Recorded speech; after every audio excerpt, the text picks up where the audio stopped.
Sektor pertambangan dan penggalian menyumbang 3% terhadap PAD Jawa Barat pada tahun 2023. Sementara sektor pertanian menyumbang 10%.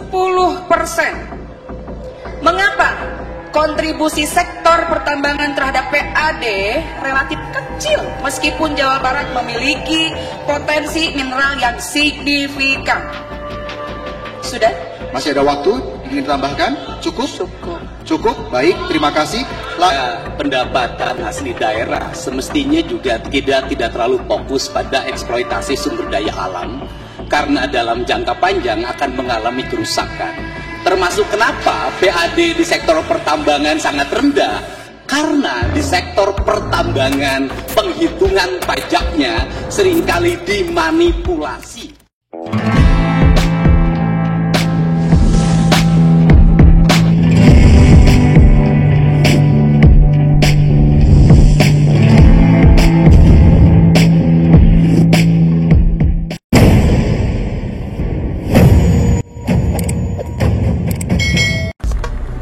Saudara Deddy Mulyadi,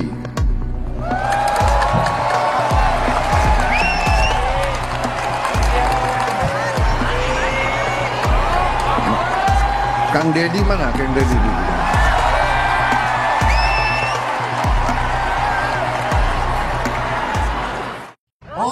Kang Deddy Mulyadi. Assalamualaikum warahmatullahi wabarakatuh. Sampurasun. Apa kabar semuanya dalam kesempatan ini? Pokoknya doa terbaik buat kalian semua. Kalian sehat dan sukses selalu. Dan jangan lupa untuk berbagi. Silakan komen, share, like, dan juga subbreaker ya. Dalam kesempatan ini kita reaction debat kedua Pilgub ya. Kang Deddy Mulyadi Skakmat Gita, Acep Gita ya. Luar biasa. Ini tentang kontribusi tambang yang minim terhadap PAD. Luar biasa. Semakin sini semakin seru ya. Sengit ini pertarungan Pilgub Jabar ini ya. Masyarakat bisa menilai debat yang kedua ini yang diadakan di daerah Cirebon kemarin ya. Seru, semakin sini semakin seru, semakin sengit. Pertarungan sengit dari 4 paslon di Jawa Barat. Satu ada Acep Gita, terus ada JJ Ronald, ada Syaihu, terus ada Kang Deddy Mulyadi tentunya. Dikutip dari jabar.com, Acep dan Deddy soroti kontribusi tambang yang minim terhadap PAD. Dalam segmen keempat, paslon nomor urut 1 yakni Acep Gita melempar pertanyaan tentang pendapatan daerah di sektor tambang yang hanya menyumbang 3% PAD Jawa Barat pada tahun 2023, sedangkan sektor pertanian menyumbang sampai 10% PAD. Gita menanyakan, mengapa sektor tambang menyumbang lebih kecil PAD, padahal Jawa Barat memiliki potensi mineral yang signifikan. Sektor pertambangan dan penggalian menyumbang 3% terhadap PAD Jawa Barat pada tahun 2023. Sementara sektor pertanian menyumbang 10%. Mengapa kontribusi sektor pertambangan terhadap PAD relatif kecil meskipun Jawa Barat memiliki potensi mineral yang signifikan? Sudah? Masih ada waktu?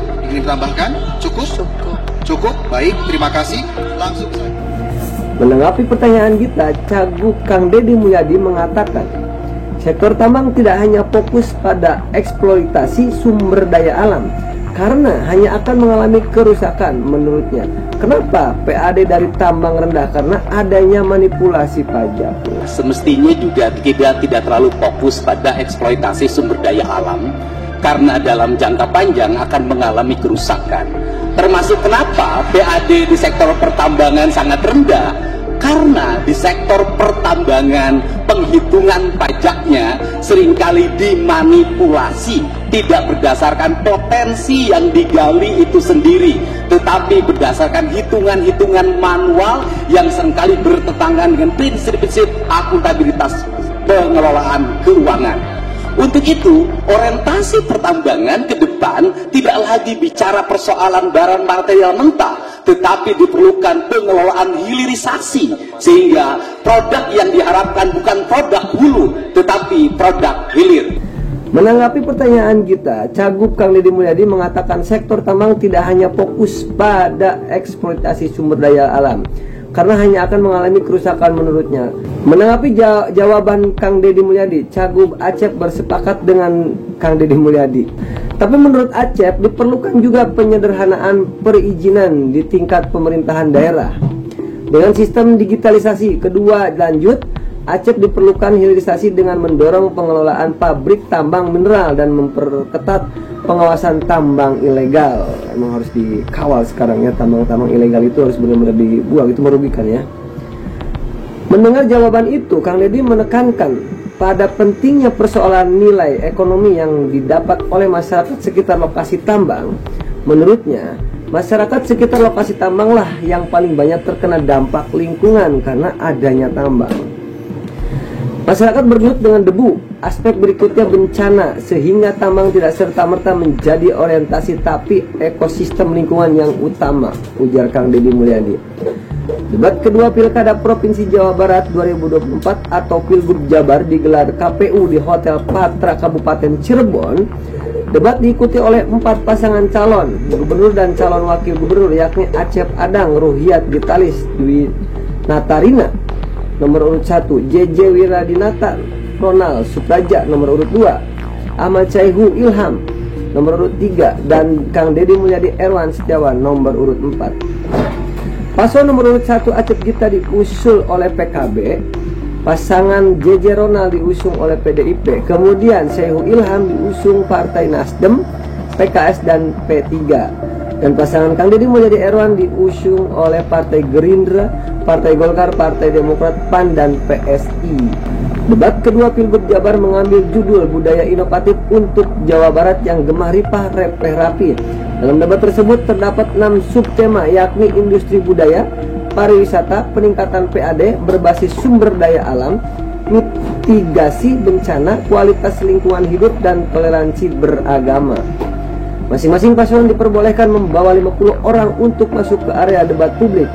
Hadirin dalam jumlah terbatas yang bukan merupakan undangan atau rombongan boleh menyaksikan proses debat kedua Pilgub Jawa Barat 2024 di luar area. Jawaban Kang Deddy Mulyadi setelah ditanyakan tentang kontribusi tambang yang minim terhadap PAD ya. Oke, mudah-mudahan masyarakat bisa menilai dari hasil debat kemarin di Cirebon ya. Dan di situ kan ada yang bawa teks dan ada yang tidak. Yang saya lihat tuh ada 2 calon yang tidak bawa teks, yaitu JJ Ronald dan Kang Deddy Mulyadi. Jangan sampai salah pilih, jangan sampai tidak mencoblos, karena suara kalian menentukan nasib Jawa Barat. Terima kasih yang sudah mampir di Karjati TV channel. Pokoknya doa terbaik buat kalian semua, kalian sehat dan sukses selalu. Jangan lupa untuk berbagi, silahkan komen, share, like, dan juga subbreaker ya. Wabillahi taufiq wal hidayah. Wassalamualaikum warahmatullahi wabarakatuh. Sampai ketemu di video berikutnya. See you. Kang Deddy Mulyadi. Weh.